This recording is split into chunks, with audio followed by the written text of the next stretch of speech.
नए वर्ष 2021 का आगमन हो गया है और मकर संक्रांति और गणतंत्र दिवस 26 जनवरी को हर साल हम लोग मनाते हैं। क्या देशवासियों को और जिलावासियों को शुभकामना दे रहे हैं?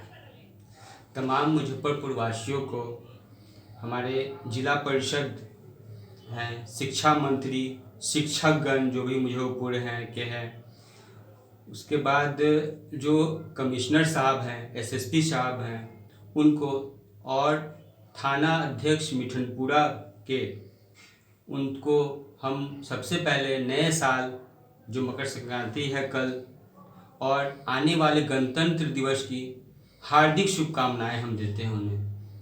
और हम ये आशा करते हैं कि जो हमारा बीता वर्ष जो गया है अभी, जो पूरा कोरोना काल में सब लोग त्राहिमाम हो चुके थे, सारा दुनिया अस्त व्यस्त हो चुका था, कहीं से कुछ समझ नहीं आया था लोग क्या बचेंगे कि नहीं बचेंगे। तो हम बस ये उम्मीद कर रहे हैं कि आने वाला जो हमारा नव वर्ष है सबके लिए मंगलमय हो और इस जो एक बहुत बड़ी दुविधा से जो हम लोग निकले हैं, अब आगे इस तरह का परेशानी कुछ हमें न मिले, इसकी हम सबको शुभकामनाएं दे रहे हैं। राज्य सरकार का निर्देश हुआ है कि कोरोना स्कूल खुले हैं, कोरोना काल से स्कूल और कॉलेज खुले हैं और जो गाइडलाइन आया है कोचिंग के लिए कि मास्क लगाना है, सैनिटाइज करना है, सारा चीज़, क्या उसका राज्य सरकार का? देखिए, हम लोग जो भी लोग जुड़े हुए हैं एजुकेशन से जुड़े हुए हैं और जो अभी वायरस जो फैला हुआ है उसके बारे में अगर सही में देखा जाए तो सबसे ज़्यादा नॉलेज एक स्टूडेंट और टीचर को ही है। एक आम आदमी इस वायरस के अंजाम को सिर्फ पेपर में पढ़ सकता है, लेकिन हम लोग प्रैक्टिकल देखते हैं जिसके कारण हम लोग अपने क्लास को तो स्टार्ट हम लोग कर रहे हैं, लेकिन करने के अलावा जो भी बच्चे यहाँ पे आ रहे हैं उन्हें कम्प्लीटली हम लोग स्ट्रिक्टली एकदम अनाउंस किए हैं कि बिना मास्क के आपको कैंपस में आना नहीं है। जो बच्चे मास्क ला के आ रहे हैं, आने के बाद हम क्या करते हैं, उन्हें सैनिटाइजर यूज करवाते हैं। सैनिटाइजर करने के बाद क्लास में जब वो बैठते हैं तो जिस क्लास में हम लोग 40 बच्चे को बैठाते थे उसमें अब मात्र 15 से 17 बच्चे बैठ रहे हैं। सोशल डिस्टेंसिंग का फुल पालन कर रहे हैं। जो एक बैच के बच्चे को हम लोगों ने 2 पार्ट में बांट दिया है, अल्टरनेट कर दिया है, समझे, ताकि हम लोग को आगे किसी तरह का कोई परेशानी न आए। आखिर ये समाज को चलाना हम ही लोग को है, हम ही लोग एजुकेशन देते हैं तो बच्चे रोड पे सही से चलते हैं या कुछ करते हैं। अगर हम ही उसको सही ढंग से नहीं करेंगे तो वो तो और गलत रास्ते पे चले जाएंगे। इसलिए हम लोग स्ट्रिक्टली इसको पूरा पालन कर रहे हैं ताकि किसी तरह का हम लोग को आगे परेशानी न हो और जो पीछे बीते दिनों में हम लोग जितना परेशानी झेल चुके हैं अब वो आगे न झेलें। ये कोरोना काल में जिलाधिकारी, एसएसपी साहब, कमिश्नर साहब और थाना अध्यक्ष, सफाई कर्मी, स्वास्थ्य कर्मी, शिक्षकगण और सारे समाजसेवी लोग, सभी लोग इस कोरोना काल में हम लोग को बचाए हैं और बचाते आ रहे हैं। उनके लिए 2 शब्द बोला जाए। हम तो बस इतना ही कहेंगे कि हम लोग अपने घरों में बैठे हुए थे, हम लोग को घर में कहा गया कि बाहर नहीं निकलना है और जो हमारे प्रशासन हैं वो दिन रात रोड पे हैं, वो ऐसे लोगों से मिल रहे हैं, उनको रोक रहे हैं जिन्हें वो कभी देखे नहीं हैं और उनसे वो मिलते हैं। जो हमारे सफाई कर्मी हैं पूरे जगह का सफाई कर रहे हैं, वो अपने जान को जोखिम में डाल के वो चीज़ उठा रहे हैं जिनमें हो सकता है कि वायरस है। और बहुत सारे हमारे जो डॉक्टर्स हैं, डॉक्टर्स लोग हैं, वो अपने घर को छोड़ के, परिवार को छोड़ के, अपने बच्चों को छोड़ के हॉस्पिटल में तैनात हैं। बहुत ऐसे डॉक्टर्स हैं जिन्होंने अपनी कुर्बानी दे दी लाइफ की।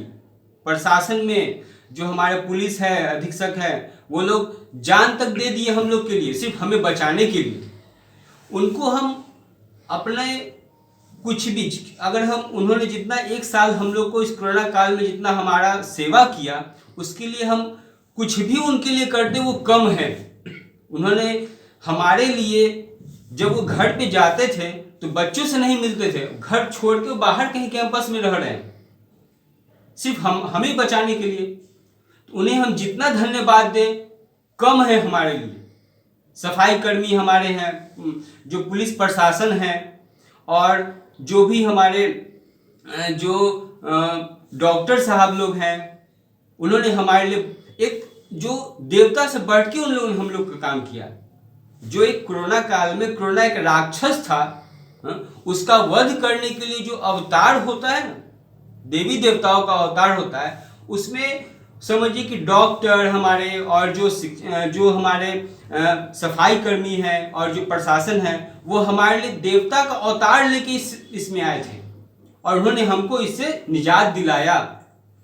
आपके कोचिंग में 12th क्लास के बच्चे को पढ़ाते हैं, फिजिक्स केमिस्ट्री मैथ पढ़ाते हैं, और कमज़ोर बच्चे के लिए क्या व्यवस्था है अलग से आप? देखिए, हम लोग क्या करते हैं कि जो बच्चे हमारे पास आ रहे हैं, तो हर तरह के बच्चे आते हैं। अब हर तरह के बच्चे हैं, कुछ बच्चे क्या होता है इकोनॉमिकली बहुत पुअर हैं, जिनके पास पढ़ने की कैपेसिटी सही देखा जाए तो नहीं है, तो हम लोग उनको पढ़ाते हैं, उन लोग को फी तक नहीं लेते हैं। उसके अलावा कुछ बुक्स है प्रोवाइड कर दिए, और उसी में जो बच्चे थोड़ा कमज़ोर हैं, जो इकोनॉमिकली ठीक है कमज़ोर हैं, तो उनको हम लोग क्या करते हैं एक्स्ट्रा क्लासेस दिलाते हैं। और ताकि हमारा ये कोशिश रहता है कि हम बच्चों को अधिक से अधिक, चाहे इकोनॉमिकली बैकवर्ड हो तो उसको इकोनॉमिकली पैसे से हर चीज़ से सपोर्ट करके पढ़ा देना है, ताकि लाइफ में वो कुछ बन जाए। और जो पढ़ने वाले बच्चे हैं, जिन्हें किसी कारणवश अच्छे टीचर नहीं मिल पाए, अच्छा कोचिंग इंस्टीट्यूट नहीं मिल पाया, तो उन्हें हम क्या करते हैं अपना एक अलग से समय देके उन पे मेहनत करके उनका फ्यूचर बनाते हैं, ताकि वो एक अच्छे भारत का निर्माण करें और उनका भी अच्छा भविष्य हो। और जब एक अच्छा स्टूडेंट का भविष्य होगा तो हमारे देश का भी भविष्य उज्जवल बनते चला जाएगा। आपकी कोचिंग उत्तर बिहार में लोकप्रिय हो रहा है, इसकी विशेषता क्या है आपकी कोचिंग की? हमारा एक ही विशेषता है या हमारा एक ही मंत्र है कि हम लोग कड़ी मेहनत करते हैं और बच्चों को इतना ही कहते हैं कि आप जो कुछ भी पढ़ रहे हैं हमारे पास, इस तरह से पढ़िए कि उस टॉपिक से जो क्वेश्चन पूछा जाए, वो क्वेश्चन या हम पूछें या आपके घर पे गार्जियन पूछें या बाहर में कहीं आपको एग्जाम देते हैं, तो उसको आप बना लें। आप खुद आपके अंदर का अंदर आत्मा खुद बोले कि नहीं, हमें ये टॉपिक पे कमांड है, और बच्चे फ्यूचर में बहुत अच्छा कर लेते हैं इस तरह से। जो भी विद्यार्थी है, हम उतना ही कहते हैं कि आप ईमानदारी से पढ़िए। आप बस ये देखिए कि आप कहीं जा रहे हैं पढ़ने, किसी कोचिंग क्लास में गए हैं, 1 घंटा आपने समय दिया, 2 घंटा समय दिया, आप क्या सीखे, आपको बस ये देखना है कि आपने क्या सीखा। और आज आप नया कोई चीज़ सीखे या ना सीखे वो आप देखिए, और अपने प्रति ईमानदार रहिए कि गार्जियन आपको पढ़ने के लिए भेजे हैं, आप पढ़ रहे हैं तो क्या सीखे। उन गार्जियन बहुत विश्वास के साथ आपको अपने पास भेजे हैं पढ़ने के लिए। उनका बहुत सपना है कि आप बड़े होकर डॉक्टर बने, इंजीनियर बने, कलेक्टर बने, और अगर आप उनके विश्वास को तोड़ रहे हैं तो कहीं ना कहीं आप के साथ ही बेईमानी कर रहे हैं, धोखा दे रहे हैं। आप अपने ऊपर ईमानदार रहिए और अच्छे से अच्छे पढ़ाई करिए। यही मुझे विद्यार्थियों को कहना है। परिचय दीजिए। हमारा नाम सिराज अहमद हुआ। हम NM केमिस्ट्री क्लासेस के केमिस्ट्री फैकल्टी हैं। 11th-12th में CBSE बोर्ड और जो भी ओमेगा जैसे इंस्टीट्यूट था, इन सब में हमने क्लास लिया है, और अभी अपना इंस्टीट्यूट NM केमिस्ट्री क्लासेज चला रहे हैं। लगभग 10 सालों से हम यहाँ पे क्लास चला रहे हैं, और मेरे पास अच्छे बच्चे यहाँ से पढ़ के निकले हैं, जो कि बहुत सारे बच्चे डॉक्टर हैं, नीट क्वालिफाई किए हैं, कुछ बच्चे IIT में भी एडमिशन लेके पढ़ चुके हैं, पास आउट हो गए हैं। और इस तरह से हमारा एक अच्छा फैमिली बन चुका है बच्चों का, जो कि यहाँ से पढ़ के जाते हैं, एक उज्जवल भविष्य बनाते हैं, तो हमें बहुत अच्छा लगता है।